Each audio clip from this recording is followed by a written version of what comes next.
Hello everyone and welcome to another Guild Wars 2 video. Today we're going to be looking at the Flame and Frost the Razing.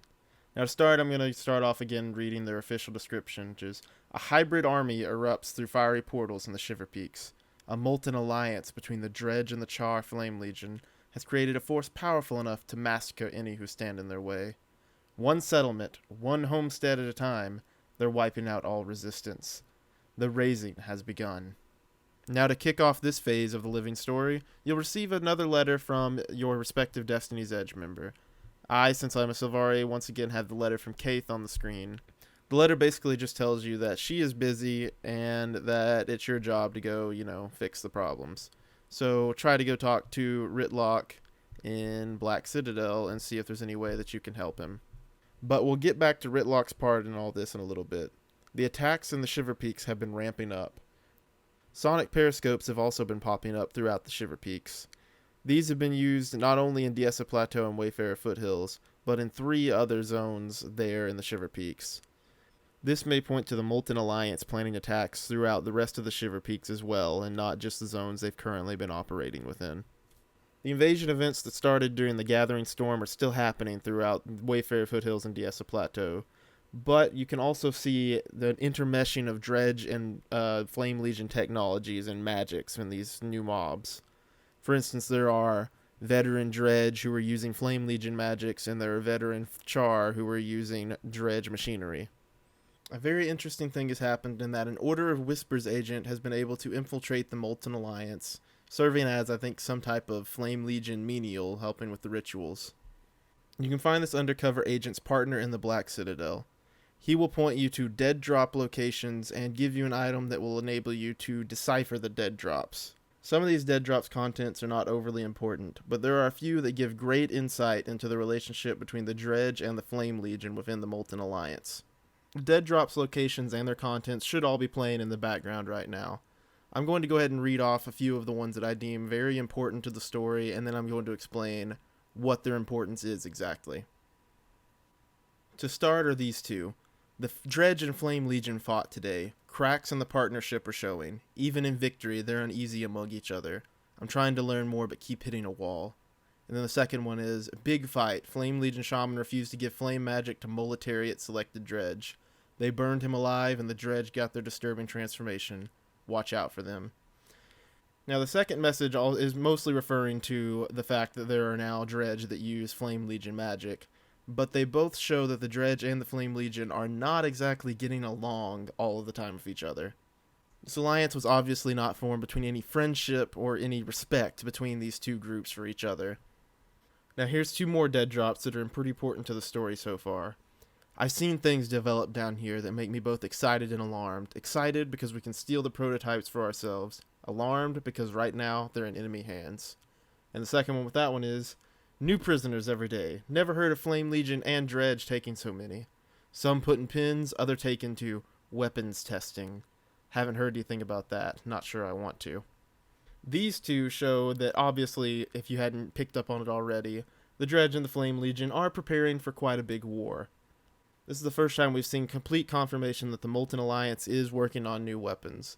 These weapon tests that they've been executing might have accounted for the freak weather that occurred in both of the zones, and they might even be covering for it by invading the zones on their own. And finally, one of the big dead drops that it kind of fits with the first two, but I think it deserves to be talked about on its own.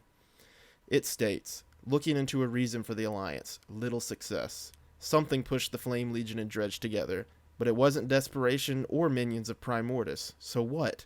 Why?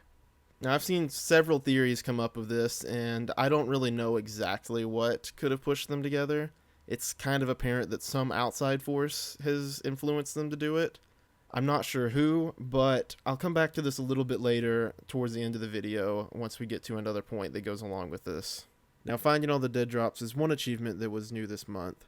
All of the rest of the achievements are to complete the instanced missions, which have you following Rox and Braham. I'm going to call him Brahmin, because I always do. Follow Rox and Brahmin on their stories against the Molten Alliance. I'm not going to go too in detail on those missions, but I do have the whole missions up on my channel. It should be in the same playlist as this video if you want to check that out if you missed it. I really, really applaud ArenaNet on the instancing of this because it actually gives a really good story now. That's one thing I will say about it. It's much more apparent than when it's just out in the open world and not really doing anything because it's just a recurring event over and over and over. And once again, we have to, of course, address what the consortium's been up to.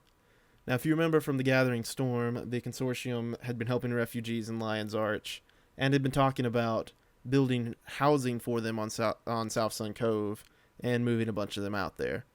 Well, they started construction on that now, and they were also gracious enough to start building it right next to Keel's outpost, which is a Lion's Guard outpost. So they're going to build housing for them. They're not going to provide the guards. They're going to let the Lion Guard deal with that. It's standard consortium stuff there. Now, the one point I did mention earlier was that the theories people had come up with and who made the Flame Legion and the Dredge ally together.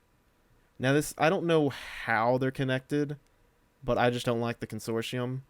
I'm just putting this out there that it's kind of convenient that the consortium needed someone to help support their tourist operations right around the time a bunch of refugees, or right around the time the Molten Alliance started attacking people and making a bunch of people flee. I'm not saying that they're connected, but I'm saying it's possible.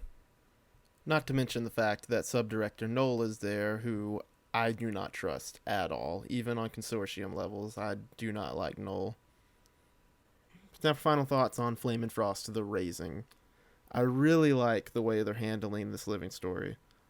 I liked the changes that they've been making in Gathering Storm and the Prelude, but it amounted there basically to, oh look, there's dynamic events happening in the zones, and there's a little bit of a story behind it, but you have to look for it really hard. And now they're actually coming out with instances, and these instances are able to portray a lot more of a change instead of just a repeating event over and over. It feels like you're actually, learning something about characters and doing something in the world. But that's all I have to say on this for now, guys. I have those 2 other videos up that show Rox's missions and Bram's missions. I actually know how to pronounce his name. I just never do it right. And if there's anything I missed, I'll put it in an annotation in this video. Make sure to comment and tell me all of the terrible things that I missed, or heck, I want to hear some of the theories you all have for why the Dredge and the Flame Legion are working together, because that's one that's not very clear. Well, anyways, guys, thank you all for watching, and I'll see you again on the next video.